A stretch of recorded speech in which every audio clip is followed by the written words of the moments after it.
Okay, ji. So today we are going to start lecture number 11 of Fundamental of Web Development. We are covering HTML, and in this lecture we are going to cover various features which are provided for form development. So today we are going to cover some form attributes, form elements, various input types, various attributes, input attributes, and then various form input attributes. So this is going to be the sequence. So we start from HTML form attributes. This particular section describes different attributes of HTML form elements. And this is the summary of form attributes. You can see we have one attribute is known as accept character set attribute. It specifies the character encoding used for form submission. तो character encoding was covered in the previous lecture, जिसमें मैंने आपको बताया था कि we discuss 4 types of character encoding. तो इसी तरह इसमें भी कैरेक्टर इनकोडिंग को आप स्पेसिफाई कर सकते हैं कि ये फॉर्म में once this form is going to submit the data, which character set will be used for submission of that data through the form. Second is action. Action attribute specifies where to send the form data and when the form is submitted. So action में हम बताते हैं कि जी वो कौन सा server पर page है जो पेज रिसीव करेगा इस डेटा को, एंड सब्सिक्वेंटली वो फिर प्रोसेस करेगा with the server logic. Then is the auto complete. Auto complete specifies whether a form should have auto complete on और ऑफ. आपने अक्सर वेबसाइट्स पे देखा होगा, फॉर्म एक दफ़ा फिल कर लें तो दोबारा अगर फिल करना चाहें तो आपको it helps you in filling. जैसे आपने मोबाइल नंबर डाला है या अपना नाम डाला है, फर्स्ट नेम लास्ट नेम, तो वो अगर आपको जो अपना प्रीवियस हिस्टोरिकल डेटा जो नज़र आ रहा होता है, that historical data is visible because autocomplete is attribute is set to on for that particular form. Then is encryption type. It specifies how the form data should be encoded when submitting to the server with method post. ये method अभी हम देखते हैं आगे, मैं आपसे discuss करूँगा. There are 2 kinds of methods. One is post, one is get. इसको हम आगे डिस्कस करते हैं. And then there is a method which specifies which method to be used. ये भी आगे हम डिस्कस करेंगे. Then name specifies name of the form. You can give a name to a form. Then there is a no validate attribute. It specifies that form should not be validated when submitted. तो अगर हम form submit करें तो इस form की जितनी भी fields हैं उन्हें वैलिडेट करना है या नहीं करना.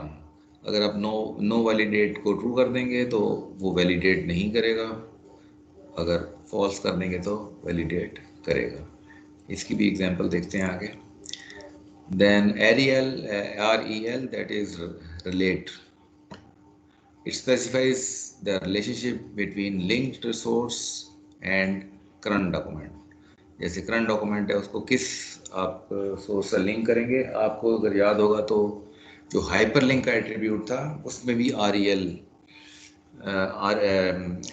जो हाइपर लिंक टैग है उसमें भी REL एट्रीब्यूट होता है. तो ये तकरीबन वैसी चीज़ है. Then is the target. Target specifies where to display the response. Target भी हमने यूज किया हुआ है, हाइपरलिंक में टारगेट हम यूज करते हैं, वही कॉन्सेप्ट है यहाँ भी, that it specifies to display the response that is received after submitting the form. तो ये आपको मैंने समरी बताई है। Now we will cover these one by one. जो इम्पोर्टेंट है वो कवर करेंगे, बाकी आप देख सकते हैं बाकी रेफरेंस है। So first of all, action attribute is important. Action attribute defines the action to be performed when the form is submitted. तो आप ये देखें, फॉर्म यहाँ पे नजर आ रहा है आपको लिखा हुआ, form action and then there is name of the page. ये PHP पेज का रेफरेंस आ रहा है, एक्शन पेज डॉट PHP। तो इसका मतलब यह है कि जब ये फॉर्म सबमिट होगा, तो क्योंकि PHP हम सर्वर साइड लैंग्वेज है, तो ये फॉर्म्स को ये PHP पेज रिसीव करेगा। जो भी डेटा इस फॉर्म से हम सबमिट करेंगे, this form data will be received by action page dot PHP page, and this PHP page will reside, is expected to be to reside on the server, web server, and further processing on this data will be done by action page dot PHP. In this example, form data is sent to the file PHP containing server side script that handles the form data. अच्छा जी, इस page पे कोई question? अब हम इसको one by one discuss कर रहे हैं। बाकी आपको ये हमने लेबल और इनपुट, ये सेट होता है लेबल और इनपुट का, ये हमने कल के लेक्चर में भी देखा था। So I am not discussing this one. Submitted input type submit से क्या होता है, ये इनपुट टाइप सबमिट से सबमिट का बटन बन जाता है। लेकिन here our focus is on action attribute. Action attribute से क्या होता है, बाकी जो एट्रीब्यूट्स हैं हमने कल के लेक्चर में डिस्कस किए हुए हैं। So any question on this slide? Sir inputs में ये जो एट्रीब्यूट है नेम, सर ये डिफरेंट इनपुट्स के लिए सेम हो सकता है सर? नेम सेम नहीं, नेम सेम नहीं होगा, नेम डिफरेंट करेंगे आप। तो सर आईडी, फिर आईडी तो डिफरेंट होती है सर, नेम फिर क्यों यूज? हाँ, आईडी भी स्पेसिफाई करेंगे और नेम लेकिन ऐसे ऑप्शनल है, इसमें आप नेम निकाल भी देंगे तो ये इसको एक्सेप्ट कर लेगा। आईडी आपने एक्चुअली आईडी क्यों यूज करते हैं? आईडी हम यूज करते हैं फॉर के लिए। लेबर और इनपुट को अगर हमने लिंक करना है ना, जब आपस में, जब हमने ये बताना है this label belongs to this input, तो फॉर की वैल्यू और आईडी की वैल्यू सेम होनी चाहिए, ये इम्पोर्टेंट है। ये हमने कल के लेक्चर में भी डिस्कस किया था। ID is linked with the for of label. ठीक है जी। और जो वैल्यू हम लिखते हैं, value is equal to John, ये जब अब पेज डिस्प्ले होगा तो जो इनिशियल वैल्यू आपको ऑलरेडी नजर आएगा फिल हुआ हुआ टेक्स्ट बॉक्स, वैल्यू वो चीज़ होगी। अगर वैल्यू जॉन लिखा है तो जब आप पेज को रेंडर करेंगे तो जॉन लिखा हुआ आ रहा होगा। तो initial values are depicted by the value. ठीक है जी, आगे चलते हैं। The second one is target attribute. ये टारगेट एट्रीब्यूट हमने हाइपरलिंक में भी देखा था। It has the same concept. The target attribute specifies where to display the response that is received after submitting the form. The target attribute can have one of the following values. For example, अगर blank लिखते हैं, हम value set करते हैं, जैसे ये नीचे आपको नजर आ रहा है फॉर्म एक्शन टारगेट ब्लैंक, तो यहाँ पे आपके जो फॉर्म का टैग है, फॉर्म टैग का एट्रीब्यूट है टारगेट। तो जैसे हाइपरलिंक का एट्रीब्यूट भी है टारगेट, इसी तरह फॉर्म का एट्रीब्यूट भी है टारगेट। तो टारगेट के ये वैल्यूज हैं। ब्लैंक होगा तो it will open a new window, response will be open on a view window. Self है तो उसी विंडो पे डिस्प्ले होगी। पेरेंट है तो पेरेंट फ्रेम में जाएगा। टॉप है तो full body of the window में डिस्प्ले होगा। और फ्रेम नेम अगर स्पेसिफाई कर देंगे तो फिर उस पर्टिकुलर फ्रेम में डिस्प्ले होगी रिस्पॉन्स। तो इसके एट्रीब्यूट्स वही हैं जो कि हाइपरलिंक के होते हैं। Coming on to the next slide, method attribute. Method attribute specifies the HTTP method to be used when submitting the form data. Form data can be sent as a URL variable with method get or HTTP post transaction with method post. इसको मैं आगे थोड़ा और explain करता हूँ। First of all get method. Get method क्या करता है? It appends the form data to the URL. इसकी एग्जांपल देख लेते हैं, डेमो भी देख लेते हैं, just for getting the idea. ये गेट की एग्जांपल का डेमो है। यहाँ पे अगर आप देखेंगे, आपको नजर आ रहा है ना, मैं ब्राउजर खोला है। Yes sir. ब्राउजर नजर आ रहा है? जी सर। अच्छा, यहाँ पे आप देखें तो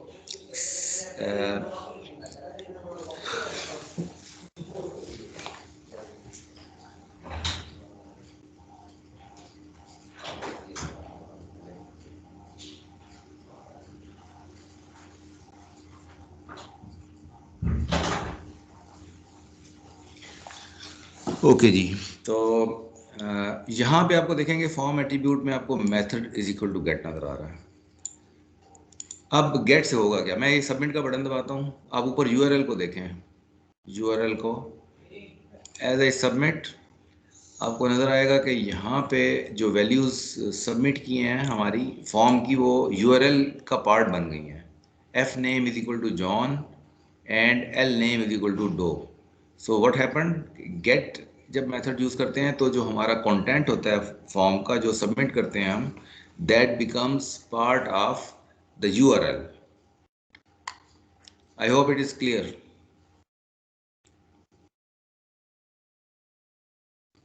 यस सर। ठीक है, तो इसके कुछ फ़ायदे नुकसान भी हैं, वो हम देख लेते हैं कब हमें ये यूज़ करना चाहिए।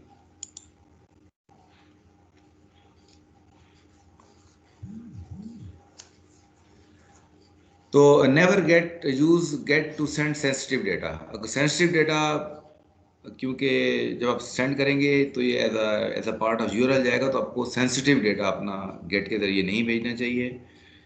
जैसे आपके पासवर्ड वगैरह हो गए, यूज़र नेम हो गए, दैट इज़ इम्पॉर्टेंट कि आप ना भेजें। लेकिन इसका फ़ायदा क्या होता है?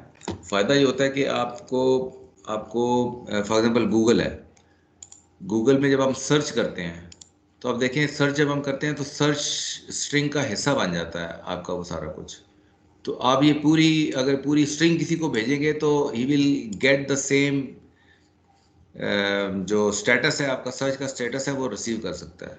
तो आपकी जो गेट मेथड का फ़ायदा ये होता है कि आप अपनी सर्च जो आपकी क्यूरी है, उसको अगर आप उसको सेव करना चाहते हैं, वो स्टेटस को, फॉर्म सबमिशन के स्टेटस को सेव करना चाहते हैं, जस्ट लाइक सर्च जैसे मैंने आपको बताया है, तो वो आप वो कर सकते हैं। तो obviously it should not be use for sensitive data, लेकिन अगर आप अपनी सबमिशन का स्टेटस को प्रिजर्व करना चाहते हैं, then you should use the get method.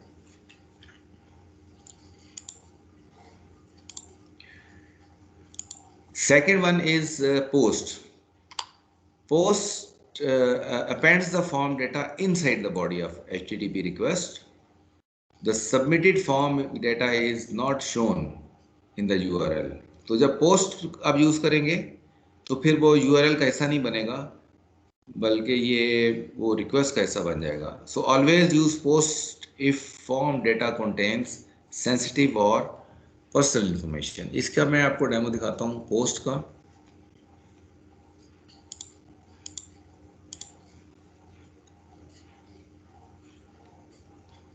ये पोस्ट का डेमो है। तो यहाँ पे आप देखें, ये फॉर्म का एट्रीब्यूट और यहाँ पे लिखा हुआ है मेथड पोस्ट। ठीक हो गया। Now if I press submit button, तो आपको यूआरएल में कोई चेंज नज़र नहीं आ रही। यूआरएल में वही नाम है, but data has been submitted, the same data has been submitted to the server. F name is equal to John and L name is equal to Doe. तो डिफरेंस क्या हो गया कि ये URL का पार्ट बन के नहीं जाता, it is sent as body of the HTTP request.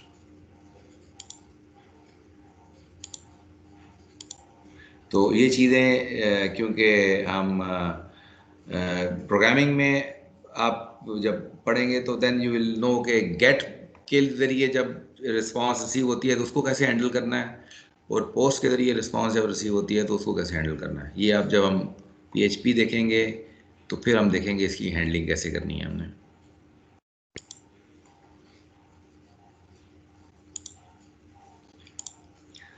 Okay, next important attribute is auto complete. अब यहाँ पे अगर आप देखें तो फॉर्म टैग के अंदर ही एक एट्रीब्यूट है auto complete on. So with autocomplete attribute, it specifies whether a form should have autocomplete on or off. When autocomplete is on, the browser automatically complete values based on values that a user has entered before. तो अगर इसका भी आपको on off करके दिखाता हूँ मैं how it behaves.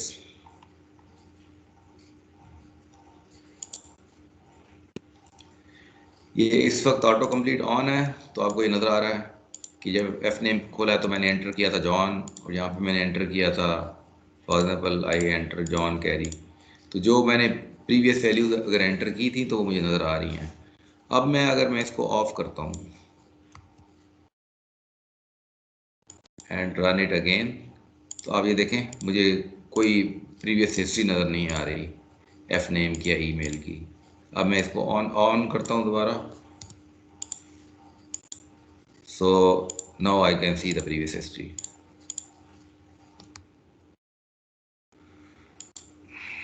ठीक है जी. So this is regarding autocomplete. Next we move to no validate attribute. आप ये देखें ये एट्रीब्यूट भी फॉर्म के एट्रीब्यूट के तौर पे यूज हो रहा होता है, नो वैलिडेट. तो नो वैलिडेट में फॉर एग्जांपल एक टाइप होती है, इनपुट टाइप होती है ईमेल की. तो ईमेल की जो इनपुट टाइप होती है, इसको ये चेक कर रहा होता है कि एट द रेट आपने ईमेल में डाला हुआ कि नहीं डाला हुआ. तो अगर आपने ईमेल का पैटर्न गलत है आपका, तो इट विल वैलिडेट. ये जो इनपुट टाइप ईमेल है, इट वैलिडेट्स कि आपकी जो इनपुट है वो ईमेल का जो स्ट्रक्चर होता है उसको फॉलो कर रही है कि नहीं कर रही. तो अगर हम फॉर्म में नो वैलिडेट कर देंगे तो फिर ये स्ट्रक्चर जो ईमेल की इनपुट है ये अपना उसको वैलिडेट नहीं करेगा. तो इसी तरह और भी there are various kinds of inputs which validate, जैसे डेट्स हो गई, टाइम हो गया. अब टाइम फॉर एग्जांपल हम 2400 आवर्स से 2500 आवर्स नहीं डाल सकते. मंथ हम 12 मंथ से ज़्यादा 13th मंथ नहीं डाल सकते. तो there are various standard checks. तो वो फिर अगर आप नो वैलिडेट कर देंगे तो वो उनको चेक नहीं करेगा. अगर आप नो वैलिडेट निकाल देंगे यहाँ से तो फिर वो जो रूटीन के जो जिस फील्ड के जो चेक बनते हैं वो करेगा. Is it clear?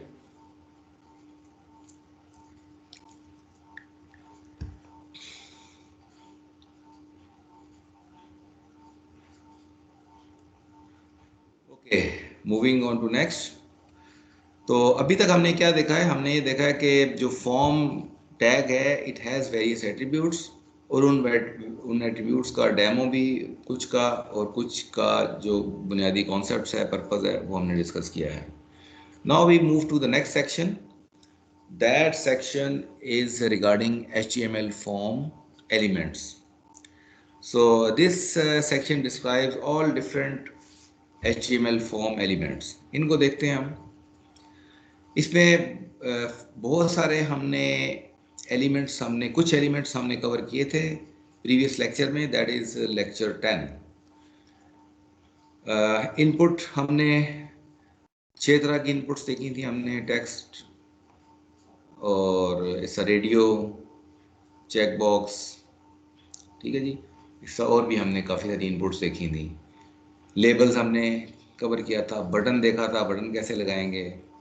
इसी तरह अब हम कुछ और फॉर्म एलिमेंट्स देखेंगे।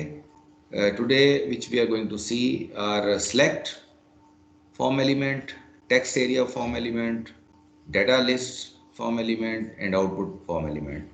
और दो जो एलिमेंट्स हैं that is field set and legend, ये आप it will be your self study, ये आपका होमवर्क होगा, ये आपने खुद देखने होंगे। So we start from the select one. तीन हमने कवर कर लिए हुए हैं, इनपुट, लेबल और button. So starting from the select element, select element defines drop down list। ये आपको नजर आ रही है राइट साइड पे, एक ड्रॉप डाउन लिस्ट बनी हुई है, Volvo, Saab, Fiat, Audi.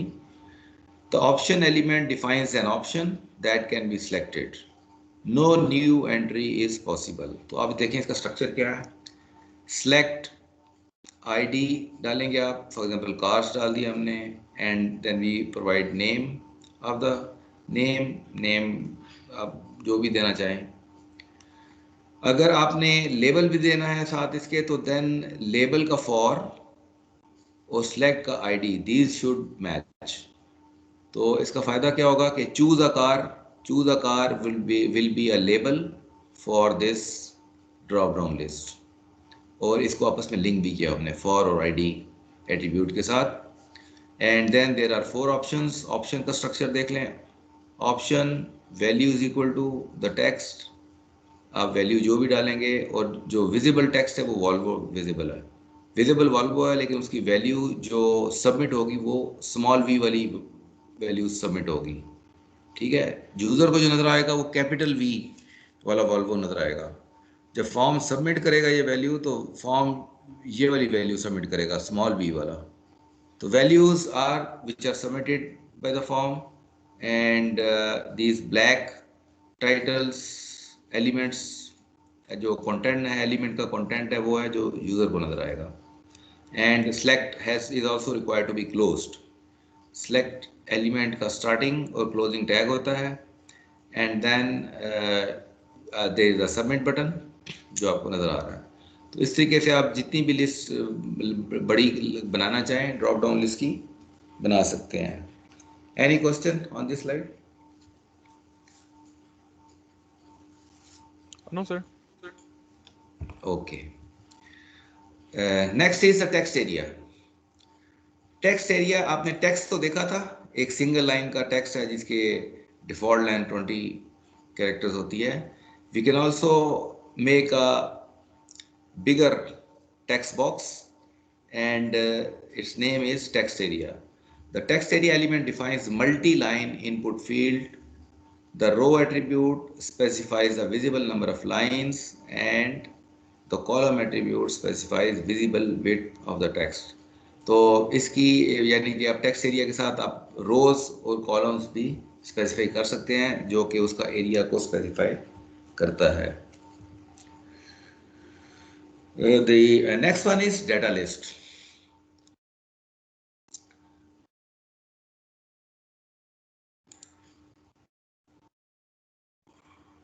Data list is like a drop-down list, but with a difference. आप डेटा लिस्ट को देखें, ये राइट साइड पे आपको नजर आ रहा है, एक तरह का ड्रॉप डाउन लिस्ट ही बनी हुई है, and it has various options. तो इसको हम डेटा लिस्ट कहते हैं। डेटा लिस्ट का स्ट्रक्चर थोड़ा डिफरेंट है। यहाँ पे हम सेलेक्ट के बजाय लिखते हैं data list, and we provide some ID, and list name is a browser, and उसके बाद ऑप्शंस नज़र आ रहे हैं आपको। ऑप्शन उसी तरह है जैसा कि हमारे सेलेक्ट में है, इसके अंदर भी ऑप्शंस हैं, option value and data list, input list. अब सेलेक्ट और डेटा लिस्ट में डिफरेंस क्या है? डेटा लिस्ट में डिफरेंस ये है कि you can add a new value as well. आपको कुछ प्री सिलेक्टेड वैल्यूज भी नजर आएंगी, but you can once you will type in, you can add a new value as well. So this is a difference between select and a data list. ठीक है जी, any question on this slide? No sir, इसमें और sir data list में sir क्या difference है? हाँ, I repeat, बिल्कुल क्वेश्चन ठीक है आपका। ऑब्वियसली मुझे भी पता था, हो सकता है कि आपको थोड़ा कंफ्यूजन हो। सेलेक्ट और डेटा लिस्ट में ये डिफरेंस है कि सेलेक्ट जब हम यूज़ करते हैं तो फिर जो आपने ऑप्शंस डाली हैं ना, आप वही ऑप्शन में से ही कुछ आपको सिलेक्ट करना पड़ेगा। इसमें यह है कि डेटा लिस्ट में यह है कि आप जो ऑप्शन दिए हैं उसमें से सिलेक्ट कर सकते हैं, या आप अपनी वैल्यू नई भी एंटर कर सकते हैं। आप अपनी नई वैल्यू भी एंटर कर सकते हैं, यानी कि it can work as a text box and it can also work as a drop down list. यानी कि जो ऑप्शंस आपने दिए हैं इसके अलावा नया वैल्यू भी डाल सकते हैं आप। I hope it is clear. Sir तो फिर ये option value is equal to जो भी हमने लिखा है वो उसी में आ जाएगा फिर? हाँ, वो जो वैल्यू नहीं डालेंगे ना, वो नई वैल्यू सबमिट हो जाएगी। ठीक है, यानी फिर सर वो भी फिर एक ऑप्शन के तौर पे सेव हो जाएगा? सेव नहीं होगा, सेव नहीं होगा, ठीक है, ठीक है, इसमें सेव नहीं होगा। वो बस नई वैल्यू चली जाएगी। ठीक है सर। ठीक है, चलें आगे चलते हैं। Next is output element. Output element को एक्सप्लेन करने के लिए I need to you make help of the demo. अच्छा, जैसे यहाँ पे मैंने आउटपुट का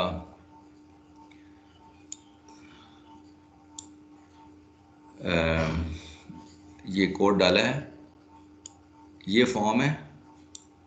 जो फॉर्म मैंने यहाँ पे डाला हुआ है, राइट साइड पे आपको वैल्यू भी नज़र आ रही है। अच्छा, इसमें आपको एक एट्रीब्यूट नज़र आ रहा है फॉर्म का, ऑन इनपुट। ऑन इनपुट में एक फॉर्मूला डला हुआ है, एक फॉर्मूला डला हुआ है, we are adding two values. अच्छा, पहली तो एक ये चीज़ है। दूसरी, यहाँ पे देखें स्ट्रक्चर क्या बना हुआ है, there is a range type input. जैसे ही हम रेंज टाइप इनपुट बनाते हैं तो यहाँ पे एक स्लाइडर बार बना हुआ आ जाता है। ये आपको स्लाइडर बार बना हुआ नज़र आ रहा है। ये कैसे बन रहा है? बिकॉज इनपुट में हम एक टाइप यूज़ किया, रेंज टाइप इनपुट यूज़ किया है, और उसकी we can specify some ID. हम आईडी दे रहे हैं फॉर एग्जांपल ए।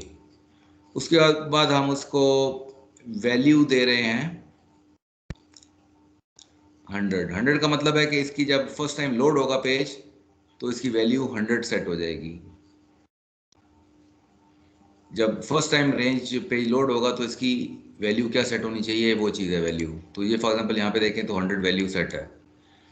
फिर इस रेंज में हमें नज़र आ रहा है कि जी इसकी मैक्सिमम वैल्यू क्या होनी चाहिए। तो ये अगर मैं इसे मूव करता हूँ तो इसकी मैक्सिमम वैल्यू 200 तक जा रही है। तो ये जो रेंज की मैक्सिमम वैल्यू बता रहा है, ये मिनिमम वैल्यू बता रहा है 100। तो ये इसकी लेफ्ट साइड पे आपको नज़र आ रही है मिनिमम वैल्यू ये 100 है। तो this is a functionality of a range. तो साथ ही साथ मैंने आउटपुट के साथ आपको एक नई इनपुट फील्ड भी एक्सप्लेन कर दी है कि इनपुट फील्ड अगर रेंज टाइप यूज़ करेंगे तो स्लाइडर बार बना हुआ आ जाता है। अच्छा, इसके बाद एक इनपुट फील्ड है, इसकी टाइप है नंबर, टेक्स्ट नहीं है, रादर इट इज़ नंबर। ये भी नई एक इनपुट टाइप है जो मैंने पहले आपको नहीं बताई हुई। इनपुट टाइप नंबर जब हम डालते हैं तो आपको यहाँ पे देखें, ये आपको यहाँ पे एक नंबर्स हो सकते हैं। अब ये नंबर मैक्सिमम वैल्यू क्या हो सकती है, मिनिमम क्या हो सकती है? सबसे पहले अगर वैल्यू लिखा हुआ है तो इसका मतलब है जब पेज फर्स्ट टाइम लोड होगा तो इसकी वैल्यू ऑलरेडी 50 सेट होगी। और मिनिमम वैल्यू इसकी कहाँ तक जा सकती है? 25 तक। और मैक्सिमम वैल्यू कहाँ जा सकती है? 75 तक। तो अगर मैं इसे ऊपर लेके जाऊँगा तो 75 तक जाएगा, नीचे लेकर जाऊँगा तो 25 तक जाएगा। तो इसकी मैंने रेंज सेट की है, और ये नंबर है। नंबर होने की वजह से आप यहाँ पे सिर्फ नंबर ही डाल सकते हैं, और साथ ही इसको एक स्कॉलर भी बन गया है इसका। तो अब हम करने क्या जा रहे हैं? हम करने जा रहे हैं कि हम जो इनपुट रेंज थी जिसकी आईडी ए थी, और ये जो दूसरी वैल्यू है नंबर वाली, इसकी वैल्यू बी है, हम ए और बी को ऐड करने जा रहे हैं। ए और बी को ऐड करने का जो फार्मूला है, मल्टीप्लाई भी कर सकते हैं, ऐड भी कर सकते हैं, बहरहाल whatever we have to perform the operation, ये हमने डाल दिया है ऑन इनपुट में। यहाँ पे ऑपरेशन डाल दिया हमने। अब यहाँ पे हमने, क्योंकि बीच में प्लस लिखा हुआ है, तो ये दोनों ए और बी ऐड होंगे। अगर मल्टीप्लाई लिख देंगे तो ये मल्टीप्लाई होना शुरू हो जाएगा। तो फॉर्मूला हमने यहाँ पे डाल दिया है। अब आ गया आउटपुट फील्ड, जो एक्चुअली एक्सप्लेन करने जा रहे हैं। आउटपुट फील्ड का सिंटैक्स देखें। आउटपुट है name is equal to X for, तो बेसिकली एक्स में वैल्यू आएगी। नेम इज इक्वल टू, इसका एक्स है, और फॉर है ए एंड बी। ए है आईडी ए, बी है आईडी बी, और आउटपुट। तो आउटपुट में क्या होगा कि जैसे ही हम सबमिट बटन दबाएंगे तो ऑन इनपुट के फॉर्मूले के मुताबिक वैल्यू कैलकुलेट होगी, और जो रिजल्ट आएगा that result will be placed as a content of output tag. तो ये आउटपुट टैग है, इसका एक स्टार्टिंग टैग है, एक एंडिंग टैग है, और इसके दरमियान में कंटेंट ब्लैंक नज़र आ रहा है। तो आउटपुट के कंटेंट के तौर पे क्या होगा, ये जो फॉर्मूला की वैल्यू ऑन इनपुट वाली वैल्यू रिटर्न होगी, ये as a content of output return होगी पेज के ऊपर। So this is what is going to happen. और यहाँ पे देखें, अगर मैं वैल्यूज़ कम ज़्यादा कर रहा हूँ रेंज की, तो यहाँ पे वैल्यूज़ चेंज हो रही हैं। तो ये वैल्यूज़ क्यों चेंज हो रही हैं? क्योंकि ये वैल्यूज़ आपकी आउटपुट फील्ड का आंसर आ रहा है, रिजल्ट आ रहा है। This is result of output field. ठीक है। और अगर हम जो भी वैल्यू यहाँ पर आएगी, उस वैल्यू अगर सबमिट कर देंगे, तो वो वैल्यू ये वाला फॉर्म सबमिट कर देगा टू जहाँ भी हम टारगेट को भेजेंगे, वो वैल्यू सबमिट हो जाएगी। अब इसको हम थोड़ा सा इसका टेक्स्ट देखें। टेक्स्ट में क्या है? So let's see the output element. The output element represents the result of a calculation like one perform by the script. तो ये एक तरह का ऑन इनपुट, एक तरह का स्क्रिप्ट है, और ये वैल्यू यहाँ पे हमें सबमिट होगी। तो this is what is regarding output element. आप इसको मैनिपुलेट करके थोड़ा और अंडरस्टैंडिंग बिल्ड कर सकते हैं।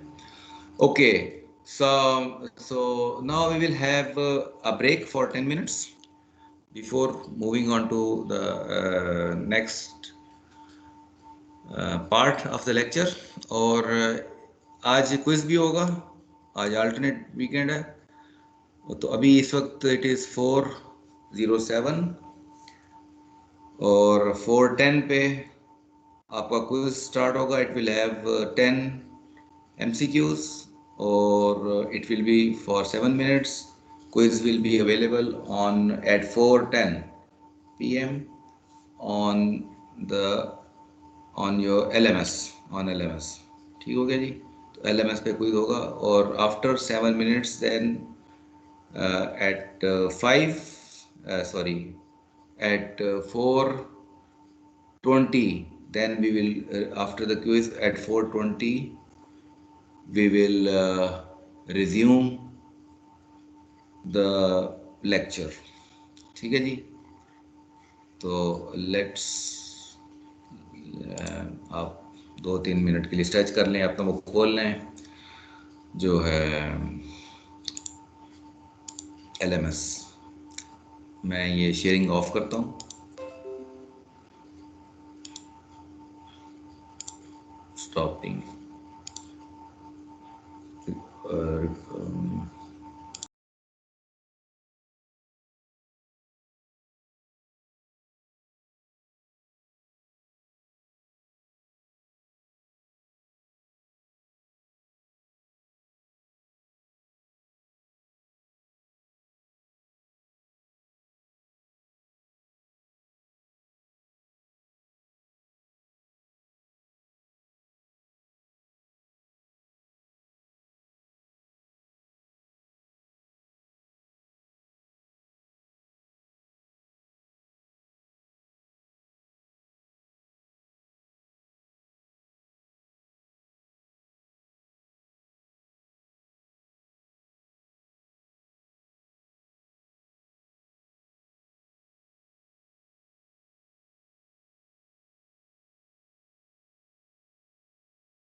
जी क्विज इनेबल हो गया,